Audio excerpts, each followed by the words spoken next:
Ok.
Buenas tardes.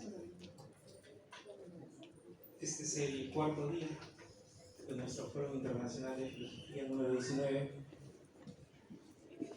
y todo tiene su final. A continuación, la última ponencia de estos 4 días. Las matemáticas que debe saber un filósofo, a cargo del doctor Rafael Mora Ramírez, docente de esta casa de estudios, docente de RENACYT, destacado investigador de esta casa de estudios, especialista en lógica, bachiller, licenciado, magíster y doctor en filosofía. Tiene un centenar de artículos publicados y casi una decena de libros también. Adelante usted.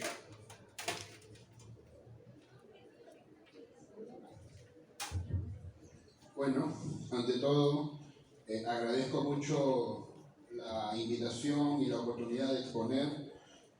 Como les está pasando una hojita que es el resumen de esta exposición, bien, que es una preocupación de repente bastante banal, ¿no?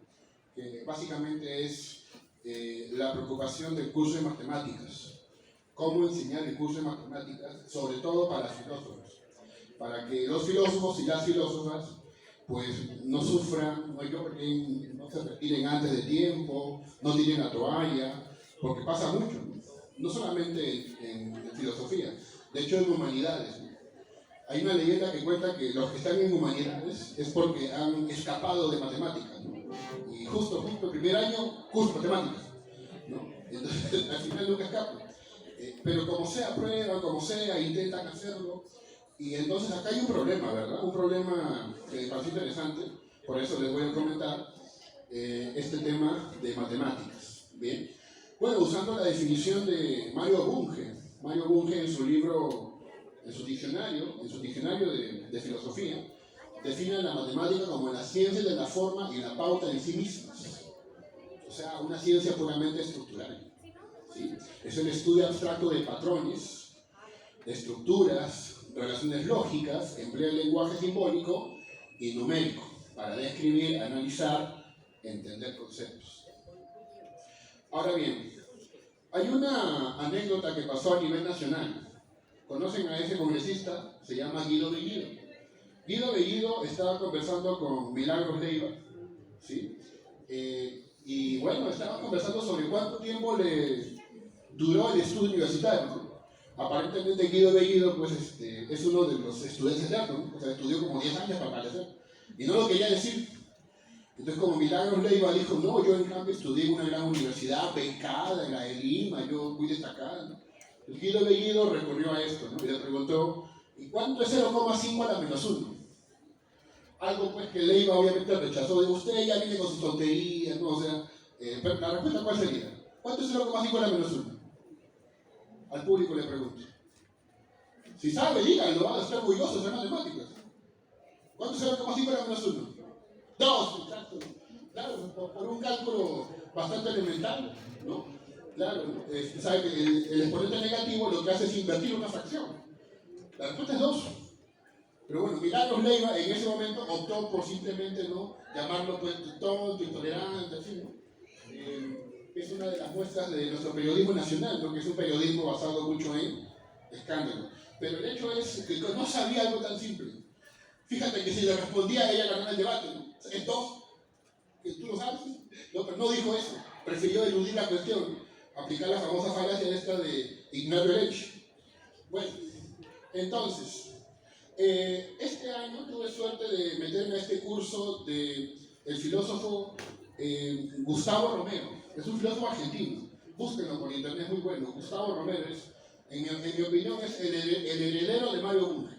¿Ya? O sea, su filosofía es como una continuación. Estuve sus cursos, fui su alumno, y una de las cosas que pedía era esto, miren. Uno de los requisitos era tener un conocimiento de, obviamente, inglés, y también conocimiento básico de lógica de primer orden, teoría de conjuntos y álgebra, análisis matemático. O sea, al que quiera pasar por este curso debe saber eso, que es más o menos la exigencia de Platón, ¿no? Todo aquel que quiere entrar en la academia, mínimo debe saber geometría. O sea, es importante la matemática. Y es muy penoso que los filósofos y las filósofas no lo sepan, o no quieren saberlo, o lo sepan pues así, ¿no? De una forma bastante descuidada. Entonces, una cosa tan elemental como la demostración de que 1 más 1 es 2. ¿En qué libro apareció? Deben saberlo por historia, ¿no? La demostración de que 1 más 1 es 2 salió de forma bien deducida, bien probada, por primera vez, al menos que yo tengo idea, en los libros de Principia Matemática, de Russell. Si ustedes revisan el libro de Russell, van a ver una simbología bastante complicada, ¿no? Aquí la demostración es más fácil. Por motivos de tiempo no voy a profundizar, pero vea, se define 1, se define 2, se define lo que es la suma, se define el elemento neutro, lo que es un sucesor, y luego se parte, ¿no? Que 1 es sucesor de 0, 2 es sucesor de 1, calculamos 1 más 1, 1 más 1 es igual a 1 más el siguiente de 0, se junta esta con otra ecuación, 1 más el siguiente de 0 es igual al siguiente de 1 más 0, y luego se hacen reemplazos, se llegan a comparar ecuaciones, y finalmente se demuestra que 1 más 1 es igual a 2. Por motivos de tiempo, lo estoy avanzando. Pero digo, ¿no? O sea, esto es valioso para los que estudian filosofía, dado que ellos entrenan mucho ¿en qué? El argumento, la demostración, la deducción. ¿Sí? O sea, fabuloso que un alumno de filosofía no solamente sepa que 1 más 1 es 2, obviamente, sino que lo pueda probar. Te lo demuestro, lo sé y te lo demuestro. ¿Sí? Paso a paso. ¿Sí? Entonces, los matemáticos usan un orden, los filósofos también. Los matemáticos demuestran, los filósofos también. Entonces, ¿por qué tanta enemistad? Bueno, en algunos casos, ¿no? ¿Por qué tanto sufrimiento, no? Pare de sufrir. Es lo que quiero decir ahora, ¿no? ¿Por qué? Bueno, es que no todos han sido reacios a la matemática, ¿no? Galileo decía que el mundo es como un libro escrito por Dios en lenguaje matemático. O sea, hay que saber matemáticas si quieres entender el mundo. Al menos según la perspectiva de Galileo. Grandes filósofos se han rendido a la matemática en el sentido de rendirle pleitesía, ¿no? Descartes, Bertrand Russell, Frege alguna vez dijo esto, ¿no? Todo buen matemático es al menos medio filósofo, y todo buen filósofo al menos medio matemático. La matemática tiene su propio lenguaje, tiene sus propias frases, ¿no? Sus propios conceptos, que algunos plantean que ya no se usan mucho, pero igual hay que recordarlo. Axioma evidentemente sí se usa, aunque con otra definición muy distinta a la que fue planteada en el origen, ¿no? Saben que originalmente axioma es una verdad creída y aceptada, una verdad creída primitivamente, ¿no? Hoy día axioma es punto de partida para probar teoremas. Y puedes partir de los axiomas que tú desees, siempre y cuando guarden coherencia con lo que después deduzcas. Hay teoremas, pero también hay elementos como postulados, corolarios, lemas, escolios, conjeturas, elementos de una matemática muy clásica. Los lemas, ahí ven, como los escolios, los corolarios, que también hay que conocer. Entonces, ¿qué cosa es matemática en griego? En griego, se han puesto a indagar un poco. En griego, matemática significa lo que se puede aprender. ¿Sí? Y esto lo pueden visualizar en el diccionario de Pavón, ¿no? Por ejemplo, entre los muchos que hay, los diccionarios de griego y español. ¿Sí? Entonces, es interesante notar que matemática en esencia es eso, lo relativo al aprendizaje. Y por supuesto que la matemática es muy valiosa para la formación del filósofo, ya se argumentó por qué, el tema del orden, el tema de la sistematicidad, el tema de la rigurosidad, todo aquello pues es muy importante para que haya una buena formación entre los filósofos. Bien. Pero en el Perú, particularmente el Perú es muy peculiar, ¿no? Por muchas razones. Como por ejemplo acá tenemos los amigos visitantes, sabrán una nota peculiar del Perú, es que fue uno de los últimos países en independizarse, ¿no? Y por motivos políticos, ¿no? Porque muchos en Perú, sobre todo en Lima, aún deseaban estar con España. Bueno, ese ya es todavía debate, por qué pasó esas cosas, en fin. El Perú es un país muy peculiar, sobre todo por esto, la llamada matematofobia. ¿Dónde está registrado esto? En el texto de Retos de la Matemática, que escribió Luis Piscoya, un famoso epistemólogo peruano. Y él, a su vez, en escritos de quién se basa. En escritos de un gran matemático peruano, que fue uno de los pocos que se preocupó por la historia de la matemática en el Perú. ¿Quién fue? A ver. ¿Quién fue? ¿Quién fue ese más famoso matemático peruano? Hasta tiene el nombre de una universidad incluso. Federico Villarreal. Piscoya lee textos de Federico Villarreal. Y esto es lo que encuentra. Y disculpen, vergüenza ajena, ¿no? Pero es la verdad. ¿Qué sucedió? Miren, en el año 1553, ¿no? Hay 200, hasta tal año, o en 1809, hay 256 años de universidad colonial. Los primeros 125 no hubo matemática. Y durante los 131 posteriores se registran esfuerzos, pero sin éxito. En 1655 vuelve al Perú Francisco Ruiz y Juan Romen, que van a enseñar matemáticas. En 1657 el virrey Luis Enríquez de Guzmán fundó la primera academia náutica. En 52 años desapareció. En el 1664 el virrey Diego de Benavides fundó la Universidad de San Marcos. Ahí la cátedra de matemática. No hubo matriculados. Se suspendió el proyecto. En 1678 el virrey Baltasar de la Cueva restableció la cátedra de rima matemática. El virrey fue sacado, y cuando se saca un político, se acaba su proyecto. Igual hasta ahora, ¿no? Se frustró. En 1684 el virrey Melchor de Navarra y Rocafort intentó restituir dicha cátedra. Colocó como catedrático a Juan Ramón Koenig. No hubo alumnos, no hubo clases. En 1609 y 1614 Pedro Peralta Barnuevo fue titular de dicha cátedra. Solo al inicio se registraron alumnos, luego ya no. En 1645 la Universidad de San Marcos incorpora a Luis Godin a la cátedra. No se registraron alumnos, no hubo clases. En 1676 el virrey Manuel Amat y Junín, ahí fíjate, este famoso virrey, dispuso que los cadetes de Callao, Jauja y Tarma se matriculen en dicha cátedra. Y les pagaban por estudiar. Y ahí se estudiaron. ¿Sí? Pero ¿quiénes? Los que tenían que obedecer. Eran los pesquequitos, los militares. Te ordeno que aprendas matemáticas. Pero vas a pagar. Ya, listo.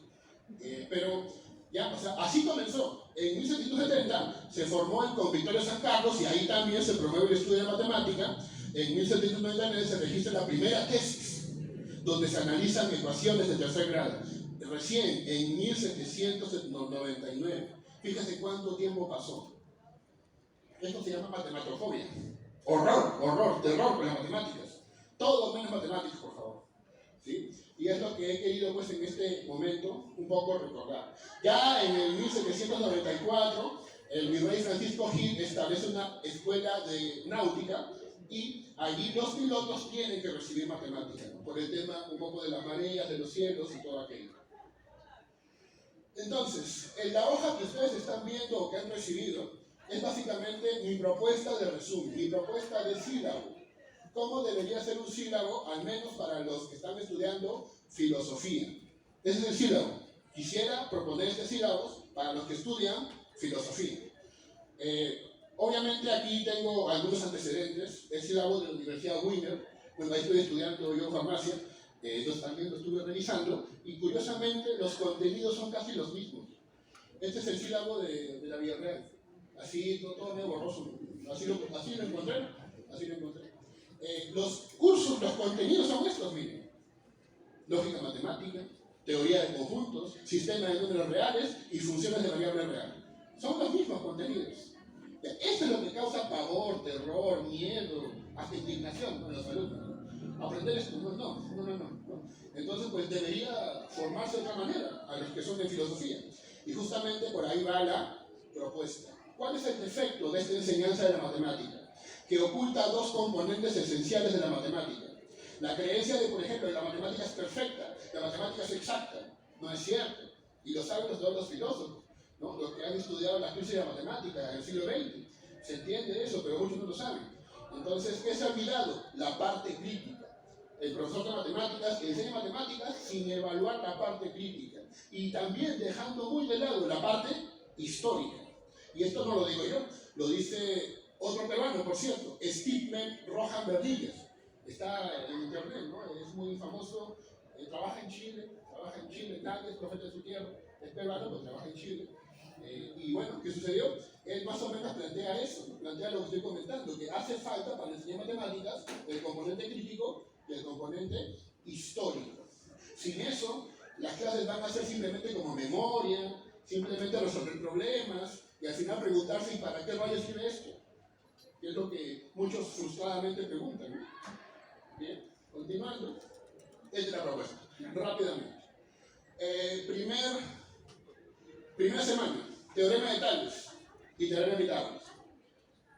Ustedes de filosofía saben lo que es filosofía antigua. Y si me vas a explicar Tales y Pitágoras, mínimo, demuéstrame el teorema de la proporcionalidad y el teorema el famoso teorema de Pitágoras. Que sepa demostrarlo, que sepa argumentarlo. Mínimamente eso.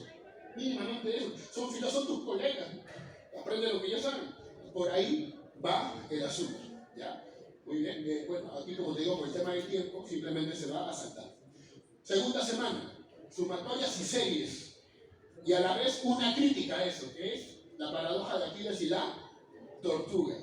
Que muchos son sorprendidos por esta paradoja, ¿no? El filósofo Zenón de Elea. Pero se puede resolver o se puede tratar aplicando ¿qué cosa? Series y sumatorias, ¿sí? De hecho, la famosa paradoja de Aquiles y la tortuga se convierte en una sucesión infinita, pero que no por ser infinita, como resultado da infinito. Eso es lo interesante. No es cierto que una suma con infinitos miembros dé lugar a un resultado infinito. Y eso es lo que rompe el esquema de muchos alumnos y que lamentablemente el profesor a veces no lo enseña, quizás porque no sabe esto, que existe una paradoja de Aquiles y la tortuga. Ya eso, ¿no? 10 más 1 sobre 10, más 1 sobre 100, más 1 sobre 1000, más 1 sobre 10, hasta el infinito, no es infinito. Es un número pequeño. ¿Ya? Bien, la tercera semana, reducción al absurdo, el caso de los números primos. Hubo una discusión de Euclides. Él quería demostrar que había infinitos números primos, ¿sí? Entonces supuso que había un último. Y a través de eso aplicó lo que es la famosa reducción al absurdo, que es suponer algo y llegar a una contradicción. Si supongo algo y llego a una contradicción, debo negar mi supuesto. ¿Por qué? Porque si lo afirmo, voy a llegar a una contradicción. Y yo no quiero contradicciones, quiero afirmaciones. Entonces, si yo supongo algo y me hace llegar a contradicción, ¿qué debo hacer? Rechazar mi supuesto. Tercera semana. Cuarta semana. Bueno, eso también se usa en matemáticas para cosas tan sencillas, por ejemplo, como lo que es la demostración de que hay infinitos primos, o también de que la raíz cuadrada de 2 es irracional. También se puede probar con reducción al absurdo. Es muy interesante. Obviamente hay que saber un poco de teoría de números, por supuesto que sí, y eso el matemático lo puede enseñar. Muy bien, sigamos. Siguiente semana. Ya. Problemas de geometría. ¿En dónde? En Platón. En el Menón. En el Menón hay un problema de geometría acerca de, con un cuadrado dado, generan otro cuadrado con el doble de área. Te doy este cuadrado, mira, generan un cuadrado con el doble de área. ¿Cómo lo haces? ¿Sí? Ese es el diálogo del Menón. Presenta un problema matemático. ¿Ya? Entonces, si el alumno va a leer eso, pues sí, con las matemáticas. ¿Bien? También, Platón no por gusto habla de líneas. Claro, la línea es lo más elemental, la alegoría de la línea. Estudiar lo que es la línea también, ese tipo de aspectos, de conceptos.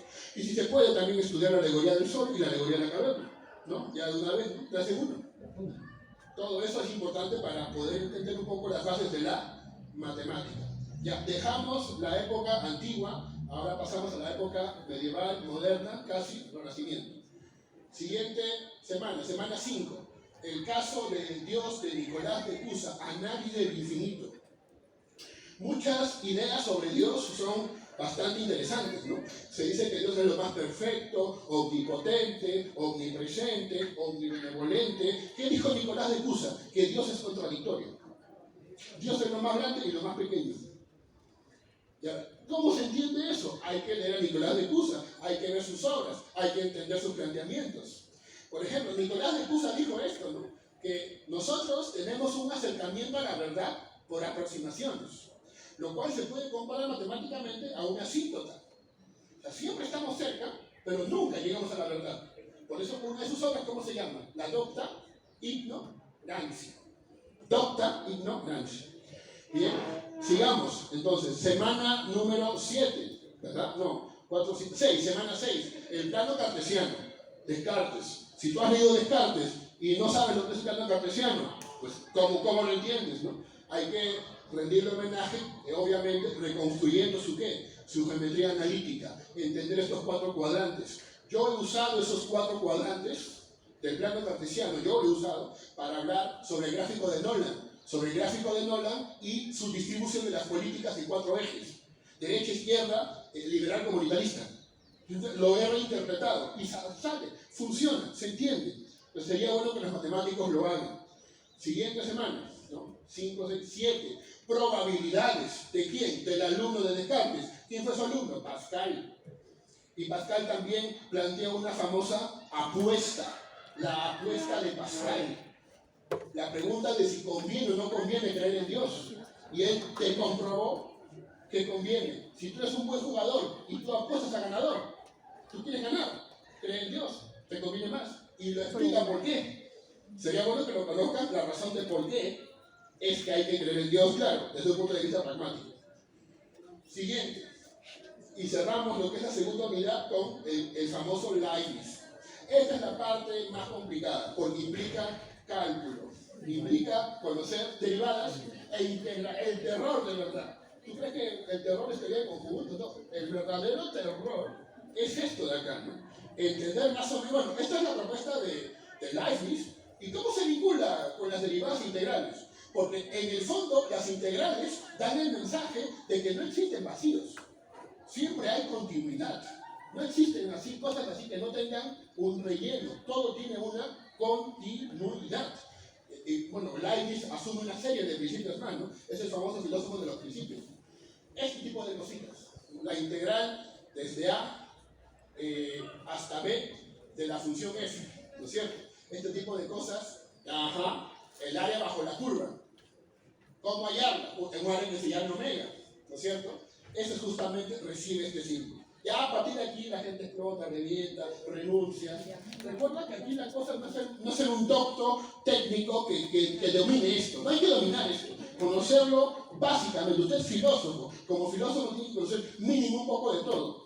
Ya si por ahí, como dicen, te entusiasmas, te empilas, profundizas. Pues. Pero al menos tienes la puertita, tienes la ventanita. Por ahí comienza, viene con Leibniz. No es tan difícil. Si Leibniz pudo, ¿por qué yo no?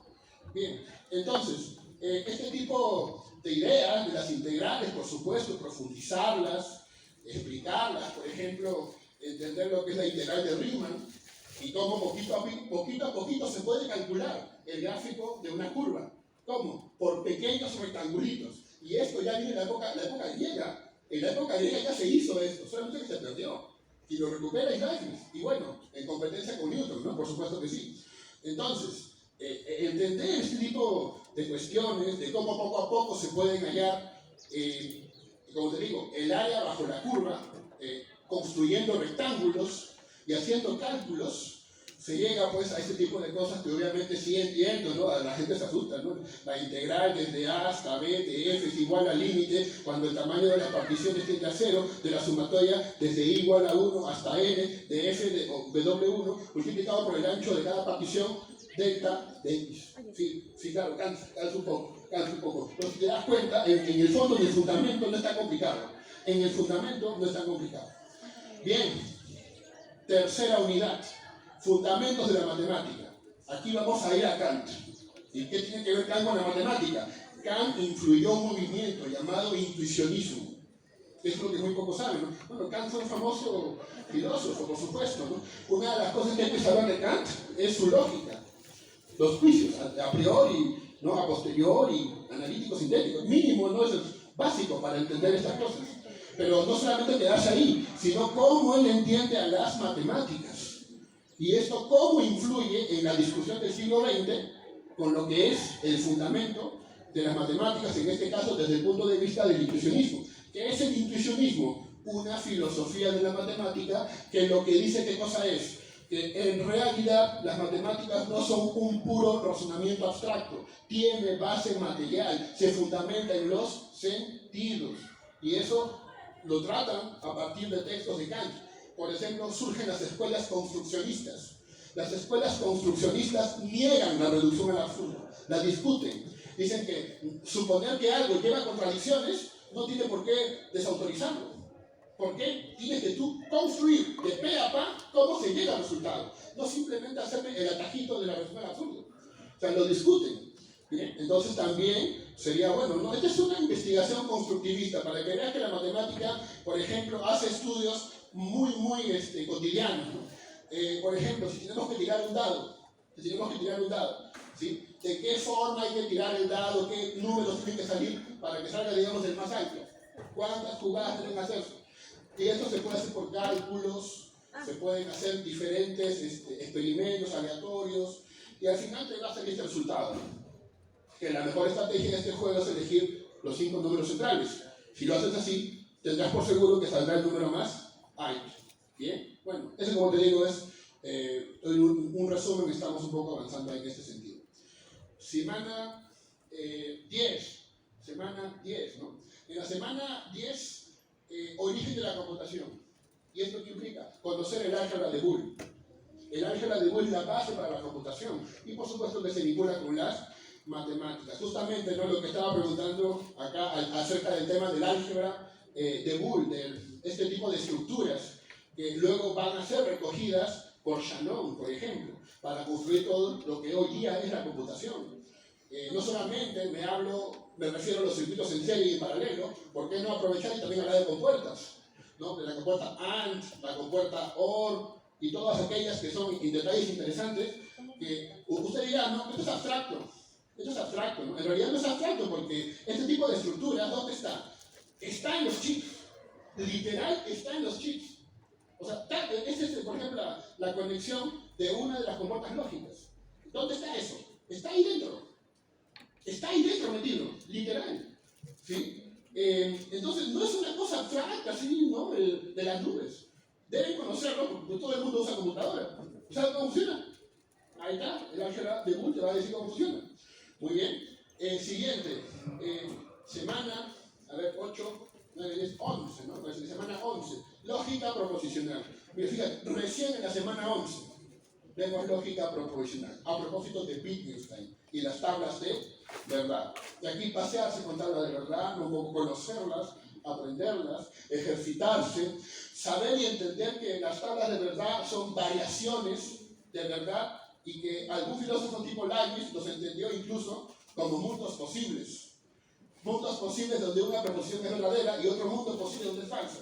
Y donde sus combinaciones pueden dar lugar a otros resultados. Por ejemplo, ¿sí? Bueno, hay un ejemplo muy sencillo de análisis matricial.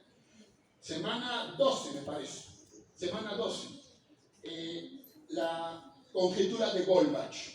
¿Por qué es importante conocer la conjetura de Goldbach? Porque es un caso de proposición indecidible. ¿Qué dice la conjetura de Goldbach?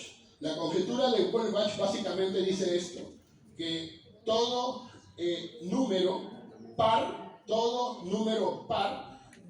puede escribirse, todo número par mayor que 2 puede escribirse como la suma de 2 números primos. Todo número par puede escribirse como la suma, mayor que 2, puede escribirse como la suma de 2 números primos. ¿En el Perú alguien demostró esto? ¿O aquí no saben de matemáticas? Sí, hay uno que lo intentó demostrar. ¿Cómo se llama? Harold Hertzberg. Harold Hertzberg. Claro. Entonces, ahí está, ¿no? Justamente está la foto, ¿no? De Harold Hertzberg. Entonces, conocer un poco su aporte, conocer porque es parte parte de la historia de las matemáticas en el Perú, conocer un poco cómo se enfrentó a Goldbach y también entender, ¿no?, cómo es posible que una conjetura tan fácil y sencilla hasta el momento no sea demostrada, ¿no? Es también el mismo lío que ocurre con el teorema de Fermat, ¿sí? Teoría de conjuntos. Ya estamos entrando a la última unidad, Bien, sería pues la semana 12, si no me equivoco, o semana 3, vamos a ver. Entonces, la teoría de conjuntos, el caso de la paradoja de Cantor. Muchos enseñan esto, yo no entiendo por qué el profesor de matemáticas enseña teoría de conjuntos y no les entrega la deliciosa paradoja de Cantor, solamente para provocar escándalo en los alumnos. O sea, qué bonito sería, ¿no?, enseñar teoría de conjuntos. ¿Sabe qué? Hay una paradoja, investigada por Cantor y te la presento, ¿no? Pero el profesor de matemáticas no hace eso. Debería hacerlo, o no lo conoce, ¿no? Yo una vez conversé con un profesor de matemáticas cuando estudiaba allá en mi pregrado en San Marcos y le pregunté, no sabía eso, no conoce, no sé por qué. Quizás sea pues simplemente para no mezclar de papa con camote, ¿no? Lo pensarán así. Pero es importante conocer esta paradoja porque esta paradoja de Cantor va a ser la base ¿para qué? Para entender otra paradoja, que es la paradoja de Russell. Y aquí se haría falta mostrar al joven que hubo una obra llamada Principia Matemática. Esta obra fue muy importante en la historia de la lógica y de la matemática, porque fue un intento para demostrar que toda la matemática se fundamenta en algunos principios lógicos. Fue un intento, es un libro enorme, muy abstracto, muy complicado. Y bueno, Russell encima contribuye con una paradoja, que es la famosa paradoja de Russell, que le entienden mejor como el nombre de la paradoja del barbero, lo que es más fácil de entender, ¿no?, la paradoja del barbero, ¿sí? Entonces también sería eso bueno que los alumnos vayan aprendiendo, la paradoja del barbero, por supuesto. Ya estamos terminando estamos tomando zonas críticas. Una vez que conocen que en la matemática hay paradojas, ¿por qué no también mostrar al alumno que hay límites? Y aquí hablamos de los metateoremas de Gödel, los teoremas de incompletud. Me refiero a esos dos teoremas de incompletud.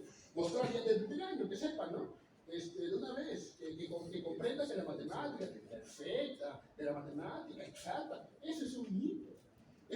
La matemática es constante discusión, crítica, aporte, ¿no?, tesis, antítesis. No es una cosa complicada. Por eso es que los alumnos no le ven el sabor, ¿no? Creen que es como comida congelada, comida del refrigerador. Simplemente hay que preparar y comer y no hay que estudiar, ni procesar, ni profundizar. Entonces, los teoremas de Gödel pues, son muy importantes, representó una crítica muy importante a la matemática, sobre todo al pobre matemático formalista Hilbert, ¿no? Destruyó la ilusión de Hilbert, que pensaba que toda la matemática era demostrable, ¿no? Él dijo que no todo se puede demostrar, hay verdades que son indemostrables. Básicamente ese es el mensaje de los metateoremas de Gödel. Pero para entender eso hay que entender conceptos de metalógica, completud, consistencia absoluta, consistencia simple, lo que hay que saber definir de manera pues, que sea adecuada, ¿ya?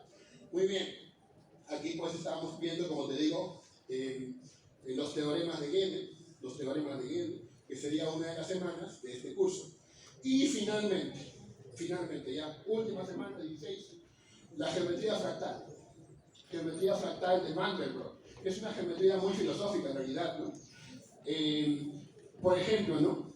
Pensemos en algo tan banal como una nube. ¿Qué forma tiene una nube? ¿Un circulito dirán? No es un circulito. La palabra que encaja es un fractal. Es un fractal, ¿no? Un fractal, ¿qué cosa es, no? Miren, por ejemplo, acá tenemos una figura que se repite a sí misma.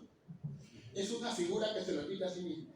No sé si se dan cuenta, ¿no? Acá hay un triángulo, ¿verdad? Acá hay un triángulo, listo. Ahora, vean acá hay otro triángulo y también dividido en 3. El primer triángulo está dividido en 3. Acá hay otro triángulo dividido en 3. Y dentro acá hay otro triángulo dividido en 3. Y acá también hay otro. Entonces es una figura que se repite a sí misma. Esto se llama autosimilitud. Y ocurre también en la naturaleza. Por ejemplo, en la geometría fractal analiza esta figura que se llama el copo de nieve de Koch, por ejemplo, ¿sí? Las plantas, los helechos tienen esas formas que se autorrepiten. Salen 3, y de las 3 salen otras 3, y de las 3 otras 3, y así. Entonces, sería bueno que los jóvenes entiendan. Ahora, ¿por qué se llama fractal? Se llama geometría fractal porque la dimensión es fraccionaria. Generalmente se piensa que la dimensión es 0.1 recta 2 área y 3 volumen. Se piensa que esos son los números para lo que son, en este caso, las dimensiones. No, en este caso, en el caso de los fractales, las dimensiones son fraccionarias. ¿Sí? O sea, el 0,5, 2,2. ¿No? Y entender eso y romper con los mitos es muy interesante, verlo cómo reacciona el joven, ¿no? Como te digo, la geometría fractal, por ejemplo, esto se llama el polvo de Cantor. Tienes una línea, divídela en 3, borra la parte del medio. De nuevo, tienes 2 líneas, divídelas en 3, borra la parte del medio. Tienes 8 líneas, divídelas en 3, borra la parte, y así hasta el infinito. ¿Qué te quedará? Puntitos separados. Ya, eso es un fractal. Porque esos puntitos separados, su dimensión ni es 0 ni es 1. Está entre 0 y 1. Es 0, algo. ¿Sí? Y así ocurre también con el triángulo de Sierpinski. También, si ustedes llevan esto hasta el infinito, ¿qué van a encontrar? Puntitos desperdigados, puntitos por arriba, puntitos por abajo y puntitos por allá. Si lo llevas al infinito, si lo sigues dividiendo. ¿Ya? ¿Y cuál será la dimensión? ¿Son puntitos? ¿Será 0? No, no es 0. Está entre lo que es, en este caso, la línea y el área. ¿Bien? O sea, entre 1 y 2. Y bueno, entonces, finalmente, ¿qué libros recomendaría para alguien que quiera tener preferencia por la matemática?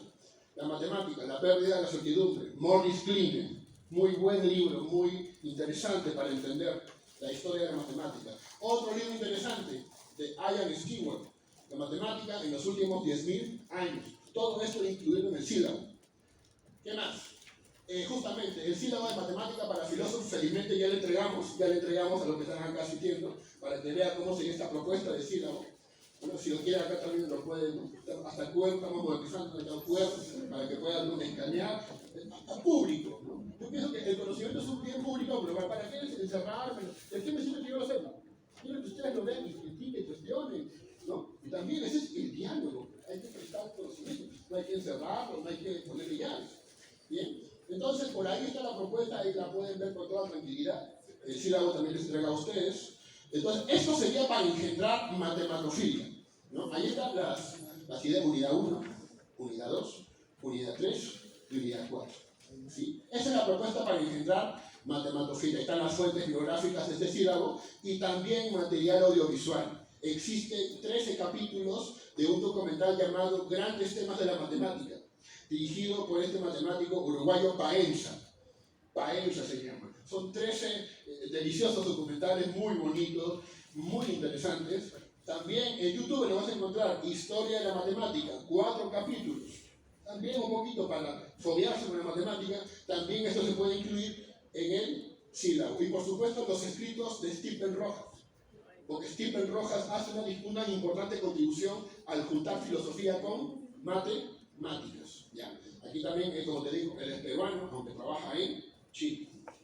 Entonces, finalmente, ya para cerrar, ¿no? Yo pienso que sería cuestión de probar, de ver cómo va. Sería cuestión también, obviamente, de reunirse con los estudiantes, reunirse con los profesores de matemática, presentarles la propuesta, qué opinan, y si les gusta, pues que se capacite y hacer todo un proyecto interesante, bonito, para que pues cuando el alumno de filosofía lleve un curso de matemática y lo apruebe, diga, caramba, ¿no? No era tan difícil, no era una cuestión así titánica, ¿no? Odiseica, no era un poco más mundano el asunto. Por supuesto que sí. Entonces la idea es que los jóvenes se acerquen más a la matemática. Bien, muchísimas gracias.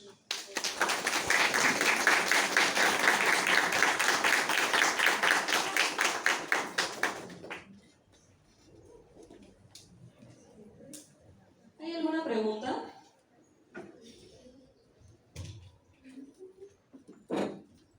Muchas gracias y felicitaciones, está excelente. Eminencia. De verdad que con esto que nos has proporcionado está muy bueno. Sí, me quedo un poco con esto de la pirámide, los fractales, esa armonía, esa simetría. Y cómo también uno puede llegar a una teoría de caos, al caos, con entropía, entonces desaparece todo eso que justamente la filosofía hace que tenemos este terreno de lo metafísico, de esas cosas. Entonces, justo esto para cuando usted dice que, y bien, ¿no? Que hace como que en algún momento sintamos que las matemáticas y la filosofía es como, no son distintas, que es lo mismo. A pesar que uno maneja unos lenguajes, que justamente el lenguaje es lo que creo que provoca esos conflictos, y entonces usted cuando se encuentra con un matemático que es su lenguaje y él no quiere pues también, así como usted nos preguntó en algún momento, a ver, dígame cuánto es esto, y entonces también en las matemáticas, también usted dijo que en algún momento se consigue con un profesor de matemáticas y con esto de este tema de lenguaje filosófico, pues de repente para algunos matemáticos se están hablando mamarracho. Yo escuchaba matemáticos, estaban hablando mamarrachos y cosas, pero qué bien que usted que está planteando eso de también hacer un intercambio, pues es como un complemento más que nada, no como una contradicción, ¿no? Porque llegamos a una paradoja aquí que de verdad es bien interesante, sobre todo de complementarse, ¿no? Tanto los filósofos como los matemáticos que encuentran esa armonía necesaria. Y yo lo felicito a usted porque usted está justamente como filósofo, ¿no? Abierto, y no solo abierto, sino también ayudando aquí a los alumnos de filosofía o de las ciencias humanas sociales. Muchas gracias.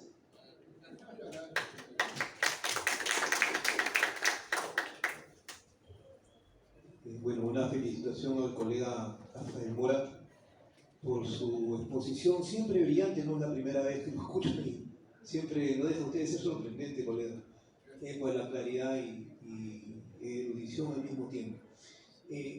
Yo quería comentar, en realidad, cuando usted refiere a la parte de fractales, que podría ser de repente ilustrado, no sé si usted podría volver a la diapositiva donde muestra los fractales, porque eso es bien interesante.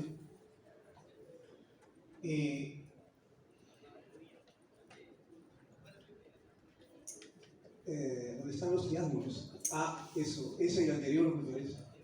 ¿No? Eso, miren.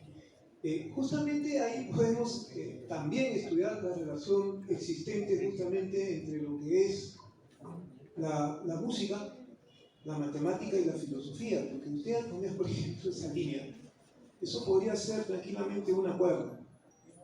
Y usted lo que hace, y lo que se hacía en filosofía, en música, mejor dicho, hace muchos años, hace muchos siglos, con Pitágoras. Pitágoras establece justamente las relaciones matemáticas entre la cuerda y logra justamente estas relaciones armónicas, ¿no? Entre la octava, por ejemplo, lo que es una octava. ¿Qué es una octava al final?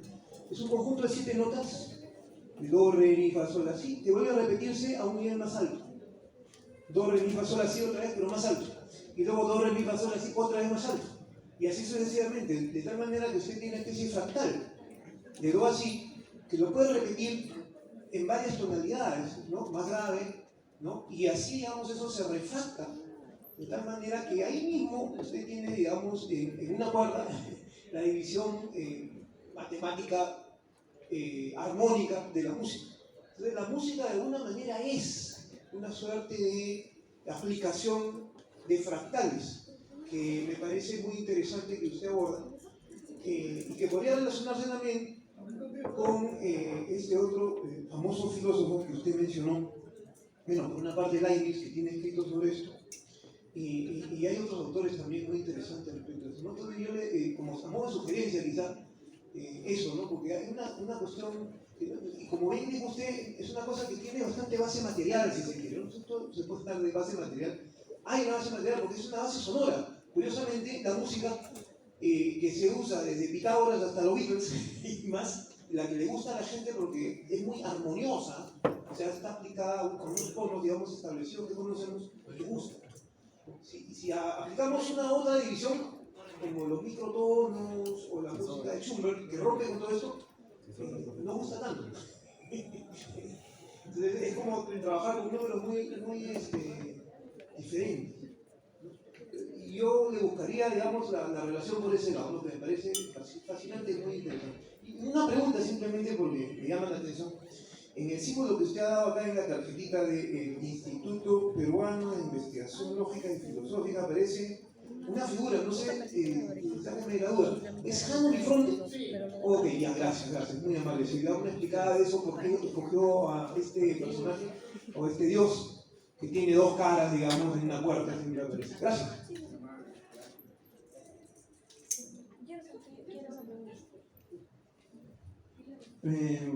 Escuchando su excelente ponencia, profesor, me hizo recordar un poco la injusta percepción que tenemos con respecto a las matemáticas, porque siempre, como se dijo, hay como una especie de matemofobia, ¿verdad? Me hizo recordar, por ejemplo, un poco los pitagóricos, ¿no? Los pitagóricos eran una secta que, a pesar de ser una secta y tener prácticas litúrgicas religiosas, le dedicaban mucho culto a las matemáticas. Incluso se consideraba de que adoraban algunas figuras geométricas, ¿no? Las consideraban como dioses. Tanto así que, por ejemplo, hacían concursos de matemáticas con otras sectas. Por ejemplo, recuerdo que alguna vez leí que uno de los pitagóricos, al hacer un concurso con otras sectas de matemáticas, robó una fórmula y la pasó al costado, y por robar esa fórmula y por enterarse del traidor lo terminaron matando. Incluso recuerdo que mi profesor de álgebra en la academia me comentó la historia en que prácticamente había dos matemáticos en el campo del álgebra, y uno de ellos, al descubrir un teorema, su maestro prácticamente le roba la fórmula y la publica primero, y a partir de ello la fórmula no estaba completada y el alumno fue, por así decirlo, injustamente metido a la cárcel, y al ser metido a la cárcel quería completar la fórmula. ¿Y qué es lo que hizo? Se arrojó sus venas, y con sus venas, al no tener nada que escribir y antes de morir en la cárcel, hizo con su sangre, dibujó prácticamente en la pared con sangre la fórmula que tenía que completar. Y muy aparte de ello, vemos la injusta historia en varios matemáticos que se ha dado esto, ¿no? Y mi pregunta sería más que todo, por ejemplo, en el caso incluso el ejemplo del cálculo infinitesimal que descubrió tanto Newton como Leibniz, que fueron contemporáneos. ¿Quién de los dos, por así decirlo, lo descubrió primero, y a quién de los dos se le dio realmente el honor? Porque sabemos de que Newton era un inglés y en el caso de Leibniz era un alemán, ¿no? ¿A quién de los dos realmente se le debió haber dado el premio? Porque siempre ocurre esto. Por ejemplo, en el campo de la biología también tanto Wallace como Darwin descubren lo que es la teoría de la supervivencia más alta de la lucha de las especies, pero quien se le da todo el honor es a Darwin. Y lo mismo me gustaría que me aclare un poco más sobre la historia de Newton y de Leibniz.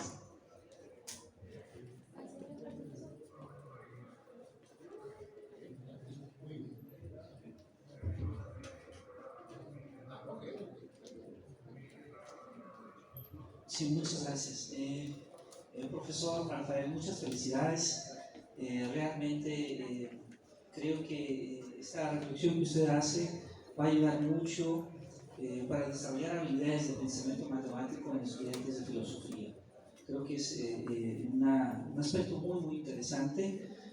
Muchas felicidades. Creo que es muy completo lo que usted propone.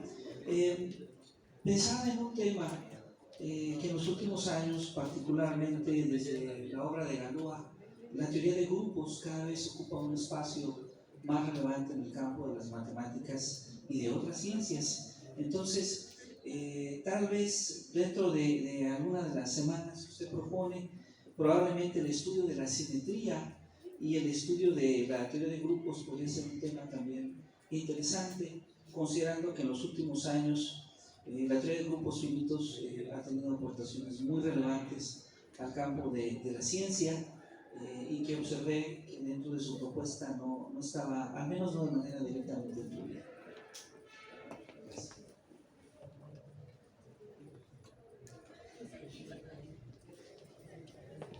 Gracias. Excelente ponencia, profesor. Me agrada seguir viendo el logo del Instituto de Investigaciones de Filosofía y Lógica. Debería ser un poquito más activo. Yo tengo la siguiente pregunta. Claro, estamos en un foro de filosofía y al mismo tiempo estamos reunidos con epistemólogos y filósofos especializados en filosofía analítica y filosofía de la ciencia. Por lo tanto, hay un consenso aquí, ¿no? El valor de la relación entre filosofía y ciencia. Pero imaginemos ahora que vamos a otro panorama, que es un poco también el panorama que yo más estudio, ¿no? Filosofía social o filosofía crítica. Ellos no ven mucho el aporte de la matemática frente a un plano real. Podríamos decir esto, ¿no? Ven este sílabus, ven la historia de la matemática, pero presentan una queja. Y la queja es de que no hay una realidad frente a lo que se está planteando, sino más bien es un recuento histórico y hasta cierto punto revisionista. Frente a esta perspectiva, ¿no? Y que puedan decir algo así como que la matemática es una abstracción del mundo que se aleja del estudio de la realidad, ¿ya? ¿Qué objeción se le podría poner a estas personas viendo que la matemática es útil? La matemática es fructífera y permite comprender ciertas relaciones que no vemos en la realidad por sí mismas, o comprender detrás, ¿no? Digamos, una parte meta de la realidad. ¿Qué objeción podría ponerse a este frente a personas que, enfocadas más en lo que es filosofía social, crítica, objetarían contra este curso, ¿no?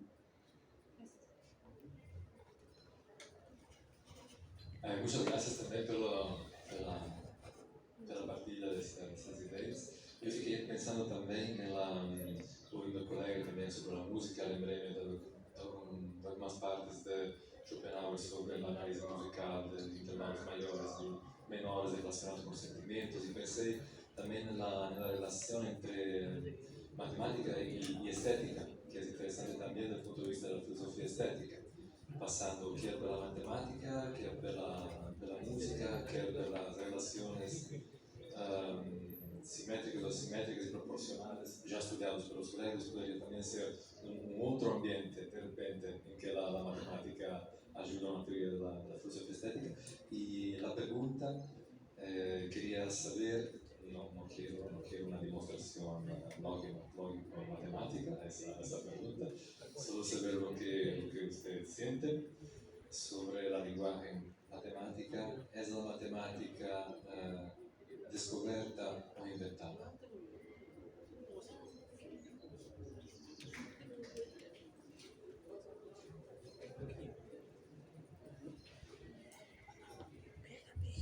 Muchas gracias por sus preguntas, intervenciones, comentarios. En efecto, cuando hablamos de los fractales, ¿no? Estamos dejando la puerta abierta para lo que es la teoría de sistemas complejos. Sí, claro. Que yo conocí esto fuera de mi formación, ¿no? O sea, vi un seminario que decía sistemas complejos y era interesantísimo. Se usaba mucho este tema de los fractales entre otras herramientas matemáticas y por supuesto, ¿no? Era muy valioso. Y claro, también admito que hay temas que no hay incluidos. Interesante el tema de los grupos. También tuve que ver, ¿no? A veces seleccionar algunos contenidos. Por ejemplo, también me hubiera gustado hablar de matrices, ¿no? ¿Cuál sería el interés filosófico de las matrices? De que en las matrices no se cumple la conmutatividad, ¿no? Dos matrices dadas, A y B, A por B no es igual que B por A. En las matrices, ¿no? Entonces, ahí estaría el interés filosófico, ¿no? Enseñar y demostrar por qué, ¿no? Claro, para que sepa que no, esto no siempre es universal. Claro, también en los grupos, recuerdo los grupos algo, me pareció en su momento, porque lo aprendí también muy interesante, ¿sí? Sería cuestión de evaluar ahí la contribución al pensamiento crítico y obviamente su valor actual, por supuesto que sí. Y claro, así como tiene relación con la complejidad, también tiene relación con la música. Claro que sí, ¿no? Las matemáticas se cuentan, ¿no? Que tienen con Pitágoras este tipo de origen a partir de lo que es la música, el arte. Y fíjense, al respecto de los infinitesimales, lo que se dice es que se admite que Newton fue el primero en idearlas, aunque Leibniz fue el primero en publicarlas. ¿Ya? O sea, Newton fue el primero en idearlas, según el juicio que se hizo en la Royal Society, ¿no? Curiosamente, en la Royal Society, cuyo presidente era Newton, ¿no? Entonces, pues, decía, el primero que se les ocurrió fue Newton, pero quien la publicó sí fue Leibniz, pues acusado de plagio, trágico eso. Sin embargo, en la posteridad triunfó Leibniz, porque la notación que se usa hoy en día no es de Newton. la notación que se usa en el ITIS. Sí, es interesante cómo al final la historia, como dicen, ¿no? Los absuelve, ¿no? La historia los absolverá. Ahora bien, es interesante, a ver, la crítica que harían los integrantes de las ciencias sociales, ¿no? A las matemáticas. Claro. Que podría ser también la crítica que hacen los de humanidades, ¿no? ¿Cuáles son las famosas críticas que se hace a la matemática? Que es abstracta, que es inútil, incluso que es meramente cálculo, no se vincula con lo real. ¿Para qué yo voy a sacar? ¿De qué me sirve hablar, por ejemplo, del punto medio de una recta, ¿no? En un cálculo, en un plano cartesiano? Eso, ¿por qué? ¿Cómo así? Claro. Entonces, bueno, existen muchas estrategias, muchos argumentos que se les podría decir. Uno de ellos es el tema del pensamiento crítico. Y el pensamiento crítico, ¿qué cosa es eso? No es valioso el pensamiento crítico porque rinda frutos, sino por sí mismo. Por sí mismo. De la misma forma que la filosofía no es valiosa porque sirva para hacer botellas o para reparar televisores, ¿no? Es valiosa por sí misma. En primer lugar, el argumento que se le da es que aprender esto tiene un valor intrínseco, no tiene un valor por los resultados que dé.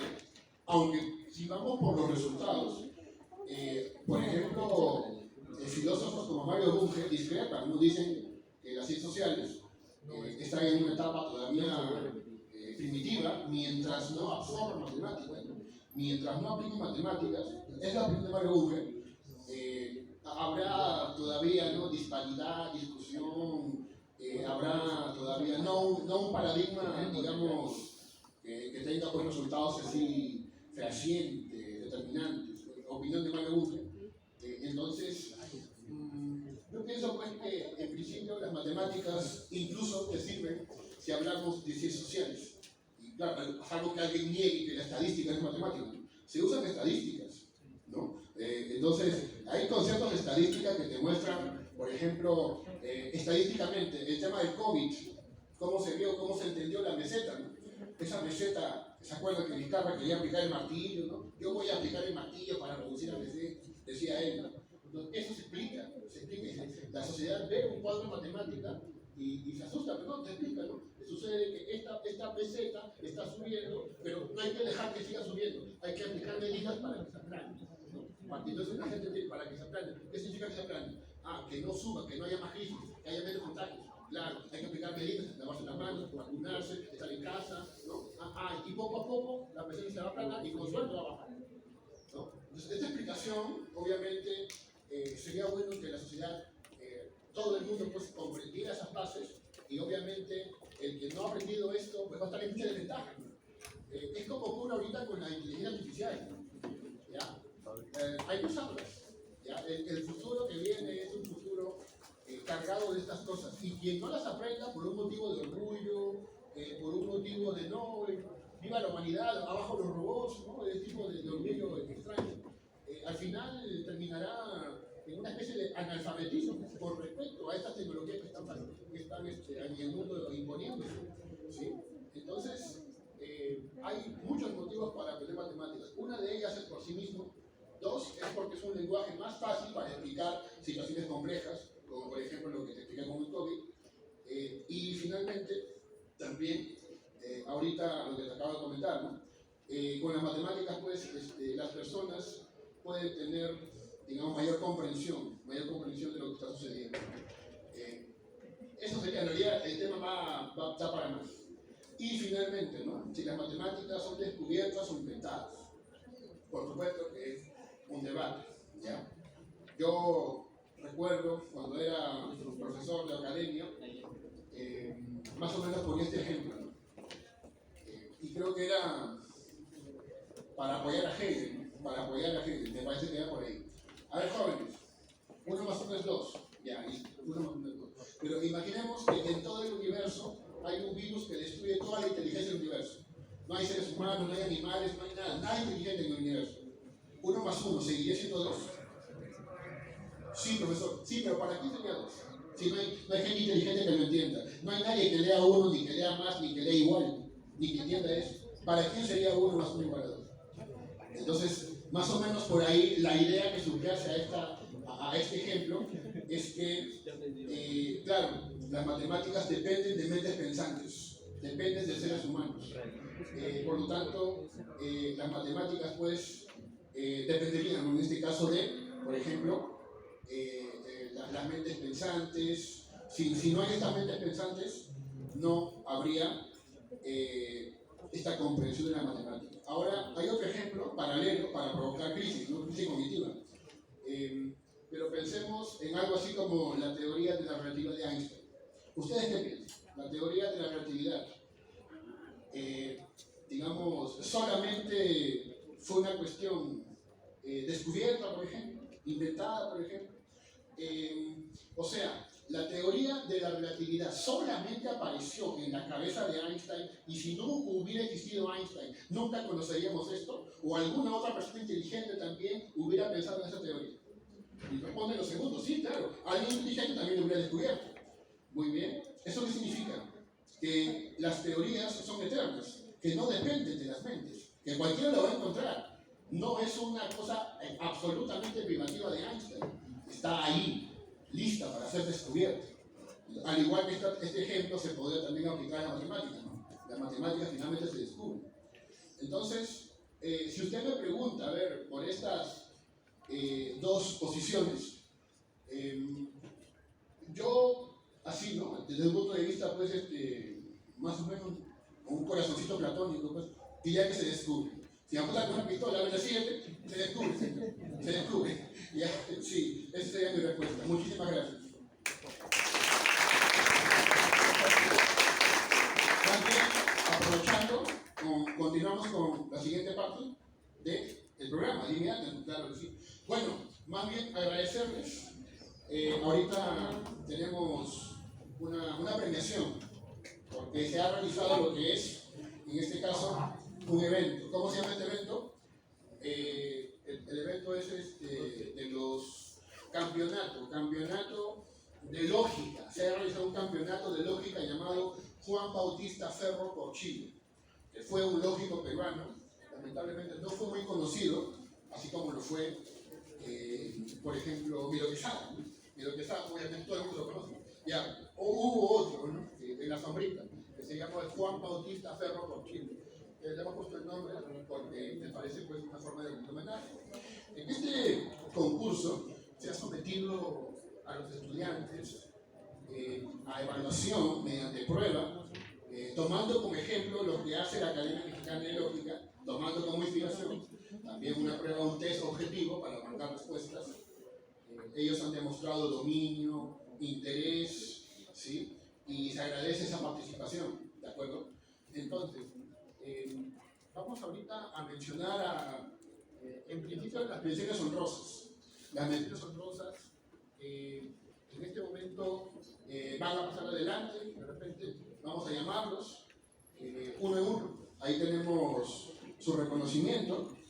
Quisiéramos llamar al señor Castro, por favor, si se encuentra presente, por favor, venga para acá. Es uno de las primeras menciones honrosas. Bien, vamos a invitarla a que tome asiento acá en la mesa. ¿Ya? Ha destacado en la prueba de lógica. ¿Sí? Otra también mención honrosa interesante es de la señorita Canto. La señorita Canto también, por favor, que pase adelante. Correcto. Y por supuesto, también hay una tercera mención honrosa, que es el señor Vela Patiño. Por favor, el señor Vela Patiño, que pase adelante. Estos tres señores entonces destacan, se constituyen lo que se llama menciones honrosas. Han sacado una buena nota, ¿sí? Y se les va a reconocer simbólicamente, en este caso, mediante la entrega de un certificado, de un diploma, ¿sí? Un diploma para que, bueno, esto en realidad deben entender lo que es también como para el currículum, ¿no? En realidad, ganar concursos, ganar premios, ¿no? Ser mencionado es para temas también prácticos, no solamente que, ¿no? Yo sé lógica y tú lo sabes, ¿no? También para el currículum, ¿no? Entonces, a ver, le vamos a entregar al señor Castro, por favor, saque su certificado, lo va a mostrar, y también de mi parte se le entrega este texto, en añadidura, y la señorita, en este caso, Canto, también, por favor, usted saque su este textito, y el señor Pelapatino, igualmente, saque su documento, muéstralo, y también este textito. ¿Listo? A ver, por favor, que se tomen las fotos correspondientes. ¿Sí? A ver, muestra, por favor. Nuestras menciones honrosas.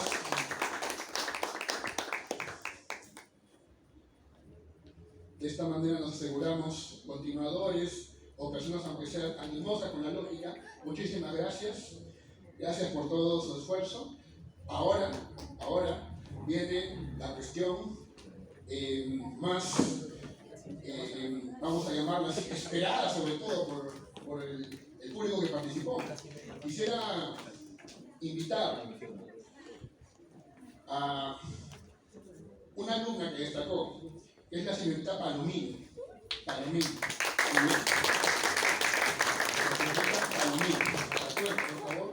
Igualmente, por favor, tome asiento. ¿Ya? Ahí tenemos acá para usted un texto que seguramente le va a gustar. Es el texto que tiene un nombre en latín. El Tractatus. Te llevas el Tractatus, por favor, saca tu certificado. Ahí está, muy bien, señorita. Tercer puesto, año 2024. Este año ha sido, pues, de repente, un año con muchas novedades y muchas buenas noticias. Segunda, en este caso, llamamos al señor Obregón, que creo que ha enviado a una persona encargada, no sé si estará presente, la persona encargada de coger su premio, si está por acá presente, sería la madre del señor Obregón, de repente está. ¿No? No se encuentra la madre del señor Obregón, ¿verdad? Sí, seguramente ha tenido dificultades. Bueno, entonces llamaremos principalmente al ganador al primer lugar, que es el señor Luque, por favor.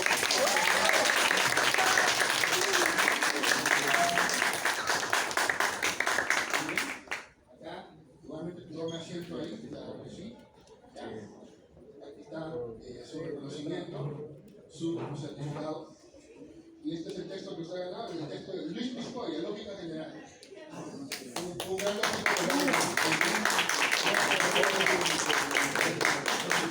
lo muestran ambos para... Sí, claro que sí, por favor, algo que tiene que verificar también. Se permitió un aspecto económico, ¿no? Por favor, ¿no? Vamos a pedirle que verifiquen aquello, porque ¿no? Tiene que verificarse públicamente que exista la cantidad prometida, más un estímulo económico de 15 extras dado por un docente. ¿Sí? Ahí está la parte. Entonces, como el tercer lugar era 25, no, más 15, ya saben. Y el primer lugar era 100 más 15, ahí está. Entonces verifiquen que todo está completo, todo está bien. Muchísimas gracias. Puede regresar. Muy bien. Entonces, de esta manera, pues, concluimos esta premiación. Preguntamos a los organizadores si hay algo pendiente, de repente el tema del brindis, de repente, ¿sí? Ahí está. Entonces, como pueden ver, en la parte de atrás se les invita para que puedan beber, degustar unos ricos vinos peruanos, ahí, bien, ¿no es cierto? Claro. Entonces, por favor, ahí pueden pasar, y se les va a dar. Y eso sería, pues, este evento. Muchísimas gracias por su participación.